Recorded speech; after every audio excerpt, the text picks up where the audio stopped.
Alright guys, isang mapagpalang gabi sa ating lahat. Dinner tayo ngayon at ang ating ulam ay pangat. Ito, may konti pa, no? Ngayon, kung naalala nyo to, kung napanood nyo yung nakaraang video natin, ito yun. So, ang ibig sabihin natin ng pangat, pangalawang init, pangatlong init. Ito, pangatlong init na ito. Kaya ito, kahit ilang init pa to at lalong lumalasa, no? Kaya sinabi nating pangat. Pwede pang maging pang-apat na init to kung sakali. Alright, umpisa na uli natin to. Sabaw ulit tayo. Grabe ang sarap. Pangatlong init. Sulit. Lalong lumasa ang pangatlong init natin. Yun yung sinasabi nating pangat.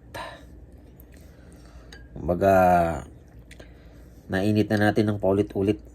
At alam nyo ba na pagka pangat na ang iyong kinakain, ay palasa ng palasa, no? Dahil nga, yung natitira, yun yung, kumbaga, nandun yung lasa. Nandun yung parang latak.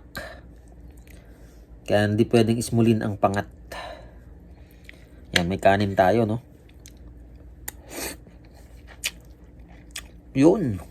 Ang lasa.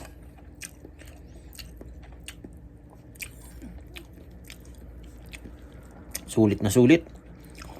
Ito yung sinigang na ribs na niluto natin ng isang araw. Sarap. Saka yung karne niya, lalong lumambot. Kahit medyo lumata na yung luto ng gulay, okay lang.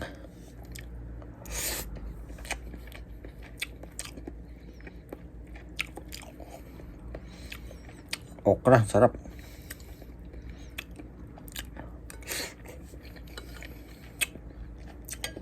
Sabaw.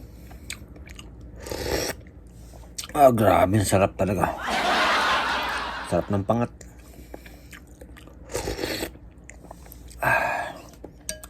Sulit na sulit.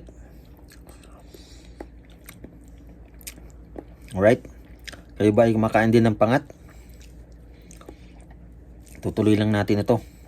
At sagarin na natin ang pagkain ng pangat. Shout out sa mga all. At God bless everyone.